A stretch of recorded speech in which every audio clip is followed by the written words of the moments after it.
TV ఎంఎస్టీవీకి స్వాగతం. ఆంధ్రప్రదేశ్ మరియు తెలంగాణ ప్రజలందరికీ మా నమస్కారం.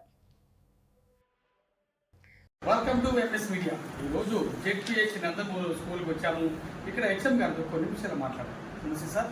మీ స్కూల్ గురించి, కొద్దిగా ఇన్ఫ్రాస్ట్రక్చర్ గురించి కొన్ని నిమిషాలు మాట్లాడతారు. నమస్కారం అండి. నా పేరు కె సత్యనారాయణ. నేను జెడ్పీహెచ్ఎస్ నందమూరు పాఠశాల నందు హెచ్ఎంగా వర్క్ చేస్తున్నాను. మా పాఠశాల ఇన్ఫ్రాస్ట్రక్చర్ వైజ్గా చూసుకుంటే కనుక 100% అందరినీ కూడా సాటిస్ఫై చేసే విధంగా ఉంది. ప్రతి తరగతి గదికి ఒక టీచరు, అంటే 1 నుంచి 10 తరగతుల వరకు మా పాఠశాలలో రన్ అవుతున్నాయి. ఇందుకు ప్రతి పాఠశాల తరగతి గదిలో ప్రతి క్లాస్కి ఒక టీచర్ ఉన్నారు. ప్లస్ ప్రతి తరగతికి ఒక సెపరేట్ రూమ్ అనేటువంటిది అవైలబిలిటీ ఉంది. ప్రతి తరగతి గదిలోనూ మనకు 4 ట్యూబ్ లైట్లు ఉన్నాయి, 4 ఫ్యాన్లు ఉన్నాయి. అదేవిధంగా హై స్కూల్ సెక్షన్స్ వచ్చేటప్పటికి 6 నుంచి 10 తరగతుల వారికి ప్రతి తరగతి గదిలోనూ ఐఎఫ్పి ప్యానల్ ద్వారా బోధించడం అనేది జరుగుతుంది. అట్లాగే పిల్లలకు నాణ్యమైన విద్యను అందించడానికి చక్కటి విద్యార్హతలు కలిగినటువంటి ఉపాధ్యాయులు మనకి పాఠశాలలో అందుబాటులో ఉన్నారు. ఈ సంవత్సరం మన యొక్క పాఠశాల యొక్క ప్రగతిని కనుక మనం పరిశీలించుకున్నట్లయితే 10వ తరగతి పరీక్షలకు హాజరైనటువంటి 35 మంది విద్యార్థులకు 35 మంది ఉత్తీర్ణులు కావడం జరిగింది. ఇందులో మనకి 11 మంది విద్యార్థులకు 500కు పైగా మార్కులు రావడం జరిగింది. పాఠశాల చరిత్రలో మొదటిసారిగా 573 మార్కులు హైయెస్ట్ మార్కు సాధించి జ్యోతి సంకీర్తన అనేటువంటి పాప ఒంగోలు ట్రిపుల్ సీటు సాధించి ఈరోజు పాఠశాలలో అంటే ట్రిపుల్ జాయిన్ అవ్వడానికి ఈరోజు వెళ్తుంది. మరి 11 మంది పిల్లలకి మోర్ దాన్ 500 రావడం అనేటువంటి స్కూల్ చరిత్రలో ఇదే మొదటిసారి. ఈ రికార్డును బ్రేక్ చేయడానికి గాను మళ్ళీ ఈ సంవత్సరం మేము మరింత ఎక్కువగా కృషి చేస్తాము అని చెప్పి తెలియజేసుకుంటున్నాం. పాఠశాలలో విద్యార్థులందరికీ కూడా సురక్షితమైనటువంటి తాగునీరు అందుబాటులో ఉంది. ప్రభుత్వం వారు సరఫరా చేసినటువంటి ఆర్ఓ ప్లాంట్ సక్రమంగా పనిచేస్తుంది. అదేవిధంగా నాడు నేడు ప్రజెంట్ అయితే కనుక మన భూమి మన పాఠశాల మన ఊరు మన భవిష్యత్తు ఈ కార్యక్రమంలో భాగంగా మనకు చక్కటి వంటగది ఏర్పాటు చేయడం జరిగింది. మంచి వంట పాత్రలతో రుచికరమైనటువంటి ఆహారాన్ని విద్యార్థులకు అందించడం జరుగుతుంది. సో అలాగే మీ విద్యార్థులకు మీరు టీచింగ్ మెథడ్స్ ఏ విధంగా టీచ్ చేస్తున్నారు, వెనకబడిన విద్యార్థుల గురించి ఇంకేమైనా ఏర్పాటు చేస్తున్నారు? మా పాఠశాల ఉదయం 8 గంటల నుంచి 9 గంటల వరకు, అదేవిధంగా సాయంత్రం 4 గంటల నుంచి 5 గంటల వరకు కూడా ప్రత్యేక తరగతులు నిర్వహించడం జరుగుతుంది. ఉపాధ్యాయుల పర్యవేక్షణలోని క్లాసులు జరుగుతాయి. అదేవిధంగా వెనుకబడినటువంటి విద్యార్థులు రెమిడియల్ టీచింగ్ అనేటువంటిది ఈ ఉదయం అండ్ సాయంత్రం, ఉదయం 1 గంట సాయంత్రం 1 గంట కూడా చక్కగా ఉపాధ్యాయులే నిర్వహిస్తూ ఉంటారు. అదేవిధంగా ఐఎఫ్పి ప్యానల్స్ ఉండటం అనేటువంటిది ఒక అసెట్ పాఠశాలలన్నిటికీ కూడా. సో ఉపాధ్యాయులు తాము బోధించాల్సి అనుకున్నటువంటి విషయాన్ని ఆడియో విజువల్ రూపంలో మనకి చక్కటి నెట్ ఫెసిలిటీ అనేటువంటిది ఉంది కాబట్టి చక్కగా వాళ్ళు ఆడియో విజువల్ రూపంలో పిల్లలకి ప్రజెంట్ చేయడానికి అవకాశం ఉంది. అదేవిధంగా ఉపాధ్యాయులు చాలామంది మనకు సొంతంగా పీపీటీలు తయారు చేసుకుని వాటిని ఉపయోగించేటట్టుగా తరబేదునిచ్చాము. వాళ్ళందరూ కూడా చక్కగా వాటిని ఉపయోగిస్తున్నారు. అదేవిధంగా పాఠశాలలో మనకి వీడియోస్ ఏదైతే మనం చెప్పడం ద్వారా కంటే కూడా వాటిని ఆడియో విజువల్గా చూపించడం ద్వారా మరింత బాగుంటుంది కాబట్టి ఆ పీపీటీల ద్వారాను అదేవిధంగా వీడియోల ద్వారా కూడా బోధన జరుగుతుంది.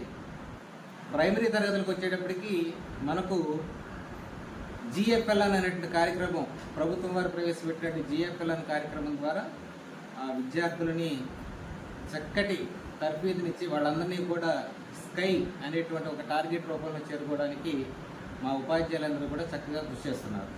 అలాగే మీ స్కూల్లో మిడ్ డే మీల్స్ ఏ విధంగా పౌష్టికాహారం పెడుతున్నారా, మరియు మరి విద్యతో పాటు క్రీడలు కూడా ఏమైనా ప్రోత్సహిస్తున్నారు? పాఠశాలలో ప్రభుత్వం వారు నిర్దేశించినటువంటి మెనూ ప్రకారం ప్రతిరోజు కూడా మనకి రుచికరమైనటువంటి ఆహారాన్ని అందించడం జరుగుతుంది. దీనిలో భాగంగా విద్యార్థులకి ఆహారం తీసుకునే సమయంలో ఎవరి ప్లేట్ వాళ్ళకి సెపరేట్గా ఉంటుంది. సో ఏ రోజు ఎవరు అంటే ఎవరెవరు ఏ ప్లేట్లో తింటున్నారో అనేటువంటిది వాళ్ళు అన్యమనస్కంగా తీసుకుంటారో లేదో అనే ఉద్దేశంతో గతంలో మా పాఠశాలలో పనిచేసినటువంటి హెడ్ మాస్టర్ గారు ప్రతి విద్యార్థికి కూడా వాళ్ళ కోసమే సెపరేట్గా ఒక స్టీల్ ప్లేట్ని అందివ్వడం జరిగింది. సో విద్యార్థులు చక్కటి రుచికరమైన ఆహారాన్ని తీసుకోవడం జరుగుతుంది. అదేవిధంగా మీరు ఒకసారి పరిశీలించుకోవచ్చు. ఈరోజు కూడా మా పాఠశాలలో మిడ్ డే మీల్ ఇప్పుడు ఆల్రెడీ కుకింగ్ అనేటువంటి జరుగుతుంది. ఆహారం యొక్క నాణ్యత అయితే కనుక మనకు చాలా చక్కగా ఉంటుంది. ఎందుకంటే ఈ మిడ్ డే మీల్ మీద ఏదైతే మనకి ట్రైనింగ్ ప్రోగ్రామ్స్ జరుగుతాయో ఆ ట్రైనింగ్ ప్రోగ్రామ్స్ని అంటే మా జిల్లాలో ఉన్నటువంటి కుక్ అందరికీ కూడా ఆ ట్రైనింగ్ ఇచ్చేటువంటి రీసోర్స్ పర్సన్ మా పాఠశాలకు చెందినటువంటి వంట మనిషి కావడం అనేటిది మాకు ఎంతో ఆనందదాయకంగా ఉంది. ప్రభుత్వం వారు పిల్లలు చదువుకోవడానికి ఎటువంటి విషయ సౌకర్యాలు ఫెసిలిటీస్ ప్రొవైడ్ చేస్తున్నారు?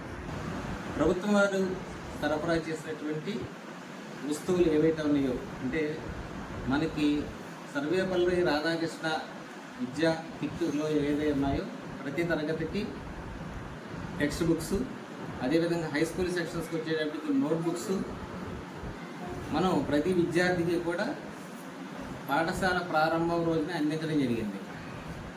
అదేవిధంగా ఇంకొక విషయం ఏంటంటే మన పాఠశాలలో పీడి అంటే మనకి పిల్లల యొక్క ఆటలు ఆడించడానికి కానివ్వండి, పిల్లల్ని క్రమశిక్షణలో పెట్టడానికి ఒక ఫిజికల్ డైరెక్టర్ ఉన్నారు. ఆయన నిరంతరం ఉదయం 8 గంటల నుంచి సాయంత్రం 5 గంటల వరకు కూడా మన పాఠశాల పరిసరాల్లో ఏ విధమైనటువంటి అవాంఛనీయ సంఘటనలు జరగకుండాను పిల్లల్ని క్రమశిక్షణలో పెడుతూ చక్కగా తన యొక్క విధుల్ని నిర్వహిస్తున్నారు. చివరిగా విద్యార్థుల తల్లిదండ్రులకు ఈ స్కూల్ తరఫున ఏమని విన్నపం చేస్తున్నారు? విద్యార్థులకు మా పాఠశాల తరఫున తల్లిదండ్రులందరికీ కూడా ఒక చిన్న విజ్ఞప్తి అండి. ప్రభుత్వ పాఠశాలలు అనేటువంటివి ప్రైవేటు పాఠశాలకు తీసిపోవడం కాదు, వాటికంటే కూడా మిన్నగా పనిచేస్తున్నాయి. ఆ విషయాన్ని మేము సగర్వంగా చెప్పుకోగలుగుతున్నాం. మా పాఠశాల జడ్పీహెచ్ఎస్ నందమూరులో ఈ సంవత్సరం 573 మార్కులు అత్యధిక మార్కులు సాధించి మండలంలో అంటే పెడన రూరల్లో మనకి అత్యధిక మార్కులు సాధించినటువంటి పాఠశాలలో గుర్తింపు పొందింది. మరి ఇదే సంవత్సరంలో ప్రైవేటు పాఠశాలలో చదివినటువంటి విద్యార్థులు ఆ మార్కులు సాధించలేకపోయారు. అంటే ప్రైవేటు పాఠశాలల కన్నా కూడా మిన్నగా ప్రభుత్వ పాఠశాల అనేటువంటిది పనిచేస్తుంది. మీరు కనుక మమ్మల్ని నమ్మి మా దగ్గరికి విద్యార్థులు పంపించినట్లయితే మేము మంచి ఫలితాలు సాధించడానికి మా వంతుగా ప్రయత్నం చేయడం కాదు, సాధించి చూపిస్తామని చెప్పి తల్లిదండ్రులందరికీ కూడా ఈ మీడియా రూపంలో విజ్ఞప్తి చేసుకుంటున్నాము.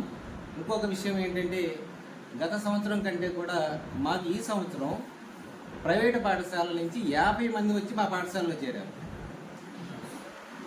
ఒక 50 మంది విద్యార్థులు ప్రైవేటు పాఠశాల నుంచి ప్రభుత్వ పాఠశాలకు రావడం అనేటువంటి ఒక రికార్డుగా చెప్పుకోవచ్చు. దాన్ని సాధించడానికి మా ఉపాధ్యాయ బృందం అంతా కూడా చాలా చక్కగా కృషి చేసింది.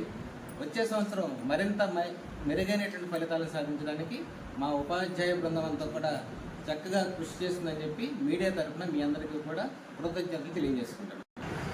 ఈరోజు జెడ్పీహెచ్ స్కూల్ నందమూరు హెచ్ఎం గారు చాలా చక్కగా, సత్యనారాయణ గారు చాలా చక్కగా మాట్లాడారు. ఈ స్కూల్ ఇంత క్రమశిక్షణగా వెళ్తుందంటే అది ఒక హెచ్ఎం గారి ద్వారానే ఇంత స్థాయికి వెళ్తుందని మేము అనుకుంటున్నాం, ఆశిస్తున్నాం. అదేవిధంగా ఒక స్టూడెంట్ మరి IIIT ఒంగోలు కూడా సీటు పొందడం అంటే ఇది చాలా గ్రేట్. ఇది మండలంలోనే ఇది హైలైట్ విషయం అని మేము సంతోషిస్తున్నాం. ఇదే విధంగా విద్యార్థుల తల్లిదండ్రులు కూడా ఈ స్కూల్ని, గవర్నమెంట్ స్కూల్ని ప్రోత్సహించాల్సిందిగా మేము మా మీడియా దగ్గర మేము కూడా కోరుకుంటున్నాం. అందరికీ నమస్తే, congratulations sir, heartly welcome MS media, ప్రతి చోట ప్రజల మాట.